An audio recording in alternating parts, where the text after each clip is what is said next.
മലയാള സിനിമയിലെ ഹിറ്റ് മേക്കറാണ് പ്രിയദർശൻ. മലയാള സിനിമ ഒരിക്കലും മറക്കില്ല പ്രിയദർശന്റെ സംഭാവനകൾ. സിനിമാ ആസ്വാദകർ എന്നും ഓർത്തിരിക്കുന്ന നിരവധി മുഹൂർത്തങ്ങളും ഫ്രെയിമുകളും പ്രിയദർശൻ സമ്മാനിച്ചിട്ടുമുണ്ട്. അതുപോലെ തന്നെ പാട്ടുകളും.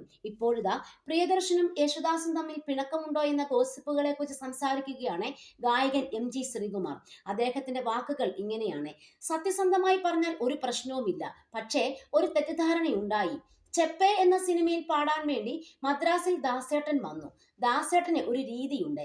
വന്നു കഴിഞ്ഞാൽ സംഗീത സംവിധായകനും മ്യൂസിക് ഡയറക്ടറും മാത്രമേ കാണാൻ പാടുള്ളൂ. വരികൾ എഴുതുന്നു, മ്യൂസിക് ഡയറക്ടർ എല്ലാം പഠിപ്പിക്കുന്നു. ഓക്കെയാണെന്ന് പറഞ്ഞ ശേഷം വെള്ളം കുടിക്കും. ആ സമയത്താകും ആരെങ്കിലും വരുന്നതും ഫോട്ടോ എടുക്കുന്നതുമെല്ലാം. ഇതൊന്നും അറിയാതെ പ്രിയനും നിർമ്മാതാവും ഒന്ന് രണ്ട് കൂട്ടുകാരും ഗാനരചയിതാവും എല്ലാവരും അവിടെ നിന്നു. അപ്പോൾ ദാസേട്ടന് ഒരു വീർപ്പുമുട്ടൽ ഉണ്ടായി. എനിക്കും ഉണ്ടാകാറുണ്ട്. പാട്ട് എഴുതിയെടുത്ത് പഠിക്കുമ്പോൾ അതിനിടയിൽ ഒരാൾ നോക്കിയിരുന്നാൽ ബുദ്ധിമുട്ടാകും. വളരെ ചെറിയ സ്പേസ് ആണ്.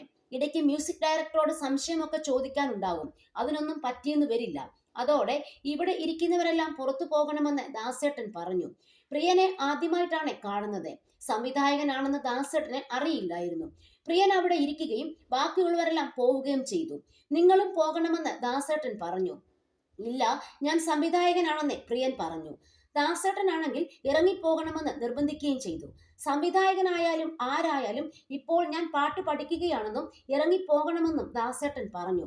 അതിൽ പ്രിയൻ അപമാനിതനായി. പ്രിയൻ പുറത്തുപോയി പായ്ക്കപ്പ് പറഞ്ഞു. പാട്ടെടുക്കുന്നില്ലെന്ന് പറഞ്ഞു. അങ്ങനെ ഒരു സംഭവം ഉണ്ടായി എന്ന് കരുതി സ്ഥായിയായ ഒരു വിരോധവും പ്രിയന് ദാസേട്ടനോടും ദാസേട്ടന് പ്രിയനോടുമില്ല. അങ്ങനെയാണെങ്കിൽ മേഘം എന്ന സിനിമയിൽ ഞാനൊരു പാട്ട് പാടാം എന്നൊക്കെ ദാസേട്ടൻ പറയുമോ? പ്രിയന്റെ ഹിന്ദി അടക്കമുള്ള സിനിമകളിൽ ദാസേട്ടൻ പാടിയിട്ടുമുണ്ട്. പിന്നീട് ഇത്തിരി കിട്ടിയാൽ വലുതാക്കുന്നവരാണ് വലുതാക്കിയത്, അല്ലാതെ കാര്യമൊന്നുമില്ല എന്നാണ് MG ശ്രീകുമാർ പറയുന്നത്. അതേസമയം ദാസേട്ടൻ മറ്റുള്ളവരെ സിനിമയിലേക്ക് അടുപ്പിക്കാൻ സമ്മതിച്ചില്ലെന്ന കിംവദന്തിയും MG ശ്രീകുമാർ തള്ളി പറയുന്നുണ്ട്. ദാസേട്ടന്റെ വീട്ടിലായിരുന്നു ഞാൻ.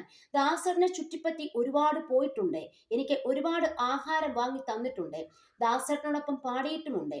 ദാസേട്ടൻ മനസ്സാ വാചാ കർമ്മന ആരുടെയും അവസരം ഇല്ലാതാക്കിയിട്ടില്ലെന്നും MG ശ്രീകുമാർ പറയുന്നു.